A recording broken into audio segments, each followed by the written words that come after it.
Welcome back, everybody, to the final of our four, not quite simultaneous, but consecutive podcasts here. Hoops HD. If you are looking for the American, it's up there. The A10 is up there. The Mountain West is up there. But if you're looking for the West Coast Conference, you're in the right spot. This is our West Coast Conference preview. I'm your host, Chad Sherwood, joined by John Titel, Rocco Miller from Bracketeer.org, David Griggs, and John Salika below me. And as we have every single season since time began, it feels like. Uh, Titel, when we start talking about the West Coast Conference, there's only one team we start with, and that is, of course, the Zags. How can you not? They are fantastic as always. You bring back Drew Timme as a All-American caliber National Player of the Year candidate. He's 6'10", and he scores and he rebounds and he doesn't miss shots. Amazing numbers last year, 18-7, but he only played 28 minutes a game. He thought about going pro, came back. I think he and Sheway are 1-1A for Player of the Year this year. Mark Few returns. I'm not sure when they're going to put him in the Hall of Fame or what they're waiting for, probably for him to win a ring, and he keeps getting so close. I think that this is their conference, and everybody else just wants a piece of them. Yeah, Rocco, just so many pieces on this team, too. It's even beyond Timmy. Right. Yeah, no, I agree. Like Malachi Smith, the guy we loved at Chattanooga, is just another guy at Gonzaga. It's crazy. SoCon Player of the Year. But I think the guy that doesn't get talked about nearly enough, going back to last year's, was Sear Bolton. He really does a little bit of everything for them. Gets a key steal, a key rebound. Just does all the little things in between, and he can also score when he gets his opportunities. An 2 points per game guy from last season. And then, Nolan Hickman now gets the chance to take over for Andrew Nemhard. And quite honestly, Nolan Hickman's more talented than Nemhard. And so if he takes that freshman to sophomore leap that I keep bringing up, they could be even better at that position, if you can imagine. I think the one concern I have is in the middle. Obviously Drew Timme's back, but without Chet and I'm not sure if Efton Reed is ready. And again, when I'm not talking about for the WCC right now, I'm talking about for the national picture when they get to the Sweet 16. I don't think there's much concern about them getting to that round. But once they get there, Arkansas exposed some things last year, and a team like that could really kind of expose a weakness in the middle. That maybe we'll see what Efton can bring, because I think they need another guy to supplement Drew Timme, because after that, you got to go all the way down to Ben Gregg, who barely ever plays. So, Well, I guess in backcourt now, Julian Strother's still here, he's too. a wing player. Yeah, He's a wing player, yeah, more of a Yeah. wing, but more offense at least there. Again, like we're talking about like the extreme of the extremes, not until we get to the Sweet 16, but I think the rest of the year they're going to be fine. But these are the reasons why, some of the little reasons why they just haven't been able to get all the way to the finish line. They've certainly gotten close more than most teams. Yes. Last year was the first time, and I believe since 15-16, that they failed to get past the Sweet 16. Is that correct? I mean, it's just an unbelievable run. And it was also the first time in about 3 or 4 years they'd failed to win 30 games. Is Mark Few's seat heating up? Well, I mean, if they get invited to the Big East, we'll see if that win total keeps going down. Yeah. Yeah. Slika, this is the other team we've always seems to discuss right at the start in the West Coast Conference for recent years has been BYU. This is the last time we're going to be doing it. This is their last season in the conference. Is there anything that do you like in the BYU roster here in their final go around in the WCC? From what I'm hearing, Fasani Traore is going to be the name that shows up among the preseason conference teams. Gideon George, I think, is the other notable player that's going to be returning for BYU, but they had quite a few players that had graduated from the previous year. So there's going to be a little bit of a reloading going on, but fortunately, there's not going to be much below them, St. Mary's, San Fran, and another team that you people are high on. So the chances will be there for BYU to be in the hunt for an NCAA tournament bid, but I'm not sold that they'll get in there this year. Yeah, I kind of look like this BYU team seems to be getting ready for next year, this year. Yeah. It's almost like a That's the transitional kind year. of, yeah. I get Great. the same feeling, Chad. Okay. All right. Titel, what about the Dons? I think that they have one of those first-year coaches I love in Chris Gerlofson. I got to interview Khalil Shabazz earlier this month, 14 points a game. He's made the all-conference second team twice in his career. He made the NCAA tournament last March, lost to Murray State. The good news is, like, he's a great player and he's got some pieces around him. The bad news is he's played Gonzaga 8 times in his career. Guess how many times he's won? I don't need to. 0. You are correct. Obviously, he's not alone because Gonzaga has owned this conference for the past 2 decades. But I wonder, on a mental level, when you're facing the Zags, knowing that they've beaten you 8 times previously, like, part of me says you're going to get up for that game because you're so angry about it and you want to get over that hump. And part of me is like, good Lord, I got to play this team again. Rocco, this is your backyard there, San Francisco, and maybe the team we'll go to next as well here. Your thoughts on them and maybe right into the other team in your area there. Well, we've got 3, but I'll go with the one I think you're picking to Yeah. get a little higher. But yeah, so San Francisco. I was actually just at practice a couple hours ago, so good timing on this show.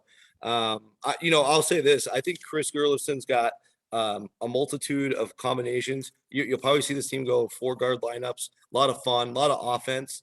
I think they've got a lot to work on defensively, but it's hard to know without seeing an actual game. These are kind of just coach thoughts that coming through me here, but I like the talent in the roster. I think Julian Rishwain's a guy that not many people talk about. He was up to almost 30 minutes a game at the end of last year.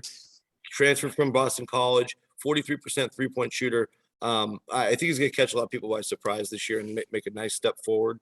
And then I think San Francisco probably finishes 4th, but there's upside there, so that's exciting. When it comes to St. Mary's, obviously the expectations are a little bit higher. They had an incredible run to a 5 seed, including a win over Gonzaga, one of the only times Gonzaga's lost in recent memory in this league. And a lot of great pieces are back. Losing Tommy Kusi after 18,000 years, he's finally gone.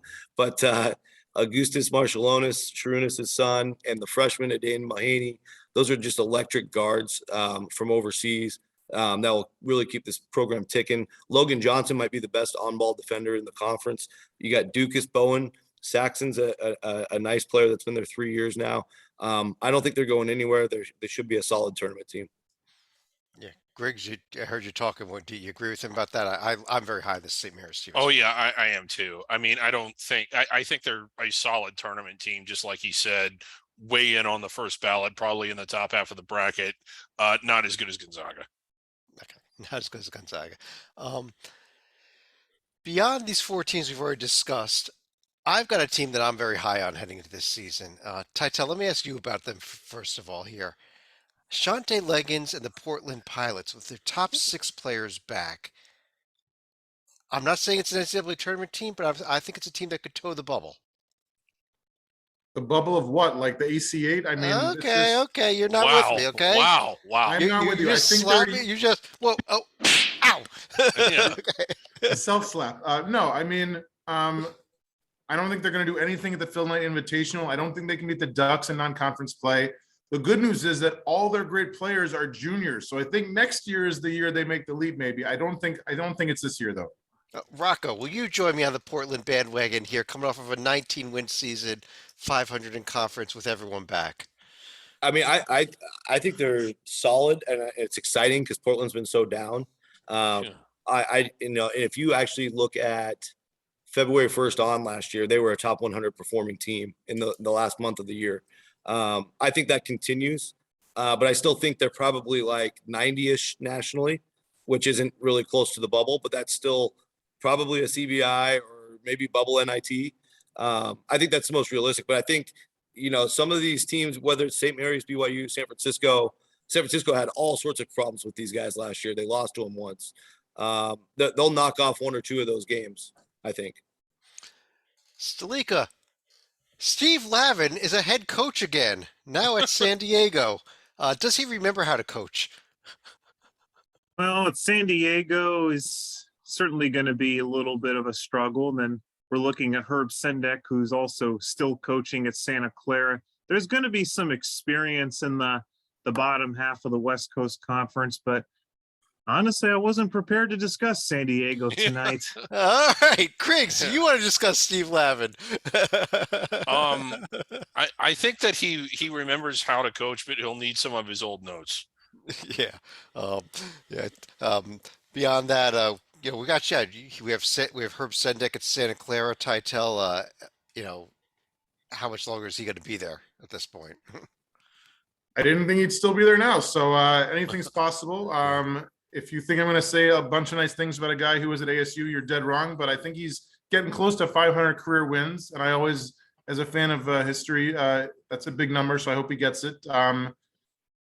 Nice front court pieces in Parker Braun and Keyshawn Justice. But this team hasn't made the tournament since '96 when they played against some guy named Steve Nash. Excuse me. Ooh. They played with a guy named Steve Nash Steve and lost to Nash, yeah. Kansas.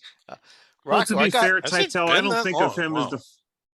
I don't think of him as a former Arizona State coach. He'll always have a spot in my heart as the Mother Miami coach, who was actually at the height of their program during the mid to late '90s, one of the disciples off of the Rick Pitino coaching tree.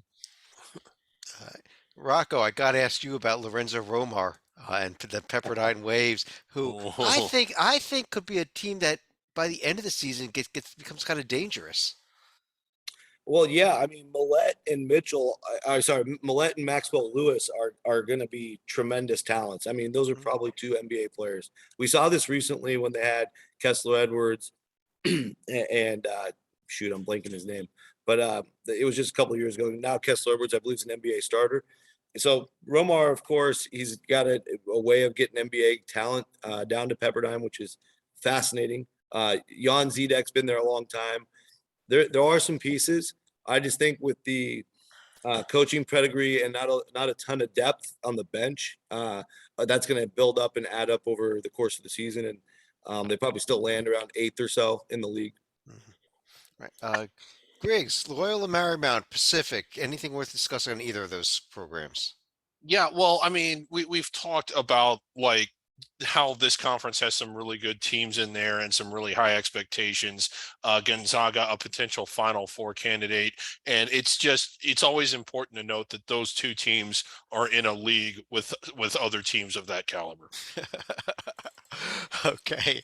Yes. That might be all there is to speak about them, and that might be all about the West Coast. Probably our quickest conference we've done tonight. But I do want to run through each of you with the three questions we asked. Number one, who wins the league? The answer is Gonzaga, obviously. Number two, how many bids?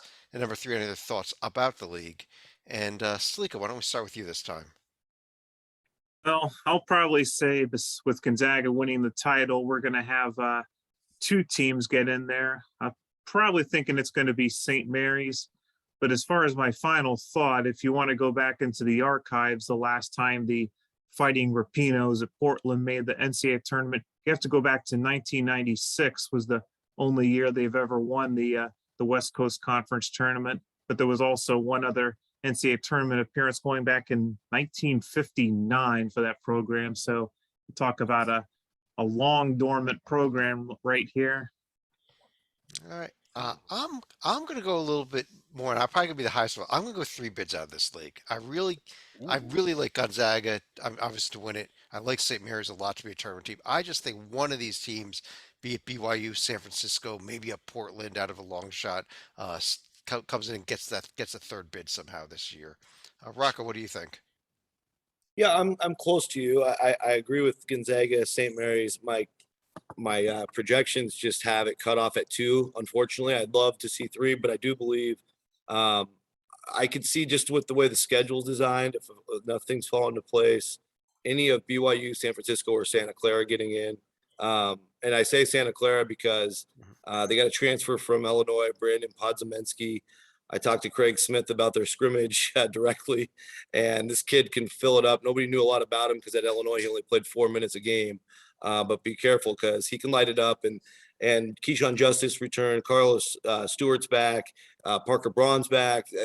This is a deep team. Betty Ocko is one of my favorite rebounders in the WCC. So I know everybody's looking. but you're missing the fact that Herb Sendek is back as well, though. Well, I've been with you guys, making Herb Sendek jokes for several years. But after what I saw last year, doing a few of their games, he's really shifted his strategy and gone to an analytics model. It's much more like San Francisco and St. Mary's than it is like a Loyola Marymount or Pepperdine. Teams are still struggling, and I give him a lot of credit for that because it's not the way he coached before, and he's entrusting his staff now to have a lot of the say in the offense and defensive scheme. And I do think that gives them a chance. And they're also doing excellent job international recruiting and local recruiting. So we'll see how it plays out. They have a couple of great freshmen too, I think, coming in. So that's where I'm at with the whole league. But I do still, I don't have any of those teams that I can bona fide put them in yet. So we're stuck at 2. Okay. Titel, what about you? I think that we got the Zags winning it all, of course, and I think we got 2 more. I'll set the over/under at 3 and take the number. I think BYU and St. Mary's make it. They certainly lost some pieces from last year, but they're good. I think the Dons slide a little farther down. And sorry, Portland, not your year. As far as a fun fact, I'm looking at the UCLA connection. So imagine when we have Pepperdine heading out to play Steve Lavin. You got Lorenzo Romar and Lavin, who were assistants under Jim Herrick at UCLA when they won the title in '95. And as Rocco mentioned, Jan Zidek, whose father Yuri won the title that year as a player at UCLA. And now, like, they're all in the same conference. I mean, can we get Mark Gottfried out of retirement as the 3rd assistant to Herrick to join this conference somehow? Or can we get UC Riverside to slide into the West Coast or something? There we go. Griggs. Griggs. I'm going with just the 2 teams, St. Mary's and Gonzaga. I don't think anyone else is really just inside the bubble. We might see some improvement. Gonzaga to win the conference. I will throw this out as a possible carryout. I don't think Portland is an NCAA tournament team, but I could see them winning more games in the West Coast Conference tournament than what Gonzaga does because of this ridiculously stretched ladder that format that the conference has. There we go. All right. So just give them the trophy then. Yeah. No, they're not going to win the tournament. They're just going to win more games in the tournament than anybody else. I think we give it to them.